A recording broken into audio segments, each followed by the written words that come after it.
ধুর, ভালো লাগে না। আজ বাসায় যেতে কত দেরি হয়ে যাবে। অফিস বিকালেই ছুটি হয়ে যায় আমার। কিন্তু বাইরে মুষলধারে বৃষ্টি হওয়াতে আজ তাই অফিস থেকে বের হতে পারিনি এখনো। ওদিকে আমার বউ সায়রা আমার জন্য চিন্তা করছে মনে হয়। বারবার ফোন দিয়ে আমায় বাসায় চলে আসতে বলছে। আমারও চিন্তা হচ্ছে এখন ওর জন্য, কারণ ও বাসায় একা আছে। কিন্তু ছাতাটাও বাসায় ফেলে আসছি, এদিকে সন্ধ্যাও হয়ে আসছে। এখন কি করে যে যাই বাসায়, উপায় না দেখে বাধ্য হয়ে অফিসেই বসে আছি আমি। এভাবে আরও কিছুক্ষণ যাওয়ার পর দেখি বৃষ্টি অনেকখানি কমে এসেছে। তাই বাসায় যাওয়ার জন্য মনস্থির করলাম। তারপর অফিস থেকে বের হয়ে একটা রিক্সা খুঁজতে লাগলাম। ভাগ্য ভালো ছিল যে আমার একটা রিক্সাও পেয়ে গেলাম। তারপর রিকশায় চড়ে বাসার দিকে রওনা দিলাম।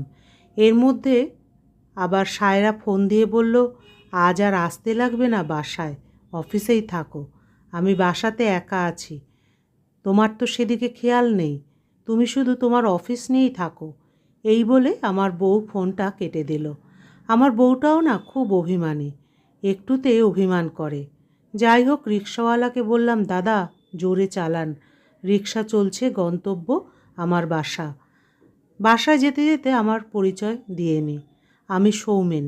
আমার বাসা চট্টগ্রাম জেলার এক প্রত্যন্ত গ্রামে। পড়াশোনা ঢাকাতেই করেছি।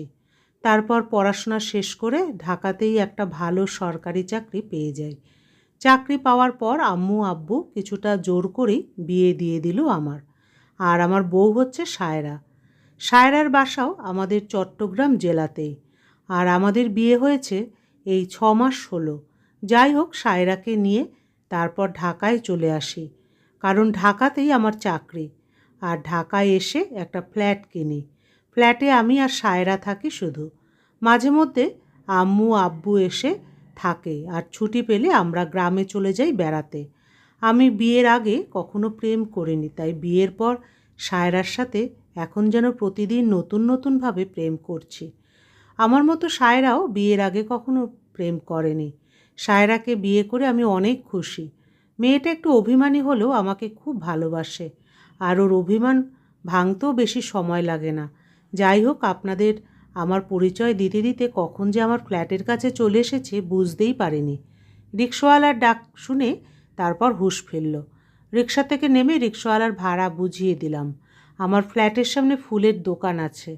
তারপর সেই ফুলের দোকান থেকে কিছু লাল গোলাপ কিনলাম। সায়রার লাল গোলাপ আবার খুব পছন্দ। ওর অভিমান ভাঙাতে লাল গোলাপই যথেষ্ট। তারপর ফুল নিয়ে আমার ফ্ল্যাটের দরজার কাছে গিয়ে কয়েকবার কলিং বেল বাজালাম। তারপর দরজা না খুলে ভেতর থেকে সায়রা বলল, বাসায় আজ আসলে কেন, অফিসেই থেকে যেতে পারতে। আমি বললাম, রাগ করেন আমার সোনাটা, আমার পাগলিটা, দয়া করে দরজাটা খুলে দাও। সায়রা বলল, না খুলবো না, যাও, তুমি বাইরেই বসে থাকো। দেরি করে আসার জন্য এটাই শাস্তি তোমার। আমি বললাম, প্লিজ রাগ করে না সায়রা, কথা দিচ্ছি আর কখনো এমন দেরি করে বাসায় ফিরবো না। তারপর দরজা খুলে দিল আমার পাগলিটা। দরজা খোলার পর আমার দিকে তাকিয়ে সায়রা বলল, ইস, তুমি তো একেবারে ভিজে গেছো দেখছি। এত ভিজে গেলে কি করে তুমি? ছাতাটাও তো ভুলে নিয়ে যাওনি আজ। আমি বললাম, তুমি বারবার ফোন দিচ্ছিলে, আর বৃষ্টি একটু থামলো তাই বের হয়ে গেলাম অফিস থেকে। আর রিকশায় আস্তে আস্তে আবার হালকা বৃষ্টি শুরু হলো, তাই ভিজে গেছি একটু। যাই হোক, এই দেখো গোলাপ ফুল নিয়ে আসছি তোমার জন্য। গোলাপ ফুল দেখে সায়রা খুশি হয়ে গেল। তারপর আমার হাত থেকে গোলাপ ফুল নিয়ে বলল, অভিমান ভাঙানোর ভালোই একটা বুদ্ধি পেয়েছো দেখছি। তা এই যে আমার রোমান্টিক বর, এখন প্রেম ছেড়ে ভালো করে গোসল করে পরিষ্কার হয়ে নাও, নইলে আবার গায়ে জ্বর চলে আসবে। তারপর বাথরুমে গিয়ে গোসল করে নিলাম। গোসল করার পর সায়রা আবার আমার মাথা মুছে দিল ভালোভাবে। সায়রা রোজ আমার গোসল শেষে আমার মাথা মুছে দেয়। আমি মানা করলেও শোনে না, আর বলে আমি নাকি ভালোভাবে মাথা মুছতে পারি না। সত্যি মেয়েটা আমায় অনেক ভালোবাসে, আমার অনেক খেয়াল রাখে। এরপর রাতে খাওয়া দাওয়া শেষ করে ঘুমানোর আগে একটু পায়চারি করতে গিয়েছি ব্যালকনিতে। তখন আবার আমার ফোন বাজতে লাগলো। ফোনটা বিছানার ওপর ছিল, তাই সায়রাকে বললাম একটু ধরতে। তার কিছুক্ষণ পর ব্যালকনি থেকে এসে দেখি সায়রা রাগে চোখ নিয়ে আমার দিকে তাকিয়ে আছে। আমি বললাম, কি হলো সায়রা, এভাবে রাগী দৃষ্টিতে আমার দিকে তাকিয়ে আছো কেন? সায়রা বলল, স্নেহলতাকে। আমি বললাম, কোন স্নেহলতার কথা বলছো? আমি তো কোনো স্নেহলতাকে চিনি না। সায়রা বলল, ও চেনো না, তাই না? আমি বুঝি খুব পুরনো হয়ে গেছি, তাই জন্য অন্য মেয়ের সাথে প্রেম করছো? আমাকে আর ভালো লাগছে না। এই কথা আগেই বলতে পারতে আমায়, তাহলে আমি চলে যেতাম। আমি বললাম, কি বলছো তুমি এসব? তোমাকে ভালো লাগবে না কেন আবার? আর আমি তো কিছুই বুঝতে পারছি না। তুমি কোন স্নেহলতার কথা বলছো? তোমার অফিসের সহকারী স্নেহলতা ফোন দিয়ে তোমার খোঁজ নিচ্ছে, তোমার সাথে নাকি ওর জরুরি কথা আছে। আমি বললাম, ও আমার অফিসের সহকারী, ওই স্নেহলতার কথা বলছো?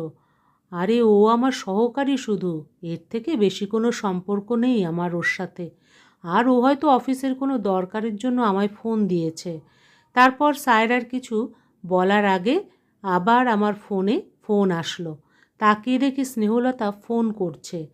আবার স্নেহলতার ফোন কল দেখে সায়রা রেগে গেল। সায়রা বলল, এই দেখো, আবার ফোন দিয়েছে তোমার প্রেমিকা, তুমি ওর সাথেই কথা বলো। এখন আমি পাশের রুমে গেলাম, আজ ওই রুমেই থাকবো, তুমি একদম আমার কাছে আসবে না। অভিমান দেখিয়ে সায়রা চলে গেল। ধুর, স্নেহলতাটাও ফোন করার আর সময় পেল না। যাই হোক, স্নেহলতার ফোন ধরে ওর সাথে কথা বললাম কিছুক্ষণ। আসলে স্নেহলতা অফিসের একটা দরকারেই আমায় ফোন করেছে, কিন্তু সায়রা আমায় ভুল বুঝে রাগ দেখিয়ে চলে গেল। এরপর স্নেহলতার সাথে কথা বলা শেষ করে অন্য ঘরে গেলাম, যেখানে সায়রা রাগ করে চলে গেছে। ওই রুমে গিয়ে দেখি সায়রা ফুপিয়ে ফুপিয়ে কান্না করছে। তারপর ওকে অনেক বোঝালাম যে স্নেহলতা আমায় অফিসের কাজে ফোন দিয়েছিল, আর অন্য কোনো কারণে ফোন দেয়নি। কিন্তু সায়রা যেন বোঝার মেয়েই নয়। ওর একটাই কথা, অফিসের কথা অফিসেই বলবে, এত রাতে বাসায় কেন ফোন দেওয়া লাগবে। এসব বলে শুধু কান্না করছে সায়রা। মেয়েটার দুই চোখ দিয়ে অঝোরধারায় পানি পড়ে যাচ্ছে। ওর কান্না আমার একদম সহ্য হয় না। আমারও খুব খারাপ লাগছে। মেয়েটা আসলে খুব অভিমানী, একটুতেই অভিমান করে বসে। অনেক বোঝালেও তো বুঝবে না এখন। কিন্তু সায়রাকে ছাড়া ঘুমও তো ধরবে না আমার। আর সায়রারও তো আমায় জড়িয়ে ধরে ঘুমিয়ে থাকে সারা রাত। ও তো আমায় ছাড়া রাতে ঘুমোতে পারে না। তারপর ওকে বোঝালাম যে তোমার ছাড়া ঘুম আসবে না, আর তুমিও তো আমায় ছাড়া ঘুমাতে পারবে না, তাই আর অভিমান করো না। কিন্তু ও বলল ঘুম আসবে, আর আমার কাছে একদম আসবে না। এই বলে আমার রুম থেকে বের করে দিয়ে ঘরের দরজা লাগিয়ে দিল। না, সায়রা দেখে আজ অনেক অভিমান করেছে, কিন্তু আমি জানি ও আমায় ছেড়ে ঘুমোতেই পারবে না। ও ঠিক আসবে। তারপর আমি রুমে গিয়ে দরজা না লাগিয়ে শুয়ে পড়লাম। এপাশ ওপাশ করছি, কিন্তু ঘুম আসছে না। সায়রাকে ছাড়া চোখে ঘুমও আসছে না। ওকে ছাড়া তো আমার ঘুমানোর অভ্যাস নাই তেমন। হঠাৎ দেখি সায়রা ঘরে এসে দরজা লাগিয়ে দিয়ে বিছানার কাছে এসে বলল, একা একা ঘুম আসছে না, তোমাকে ছাড়া তো কখনো ঘুমাইনি, তাই বিছানার আমি এক কোণায় আর তুমি আর এক কোণায় শোবে, মাঝখানে কোলবালিশ থাকবে। আর হ্যাঁ, একদম কোলবালিশ টপকে আমার কাছে আসবে না বলে রাখলাম। এই বলে সায়রা খাটের মাঝখানে কোলবালিশ রেখে অন্যদিকে মুখ ঘুরিয়ে শুয়ে পড়ল। সায়রার কাণ্ডকারখানা দেখে তো আমার অনেক হাসি পাচ্ছে, কিন্তু হাসি চেপে আছি। হাসলে না আবার আরও অভিমান করে। মেয়েটা যে বড্ড অভিমানী, কিন্তু আমার ওপর বেশিক্ষণ অভিমান করে থাকতে পারে না। তাই তো ওই রুমে থাকতে পারল না বেশিক্ষণ, আমার কাছে চলে আসলো। তারপর আমিও ঘুমানোর চেষ্টা করলাম। তারপর কখন যে ঘুমিয়ে গেছি বলতে পারবো না। গভীর রাতে আবার জাগা পেলাম। জাগা পেয়ে মোবাইল অন করে সময় দেখি রাত 3টে বাজে। আর আমায় সায়রা যে জড়িয়ে ধরে ঘুমিয়ে আছে সেটাও খেয়াল করলাম।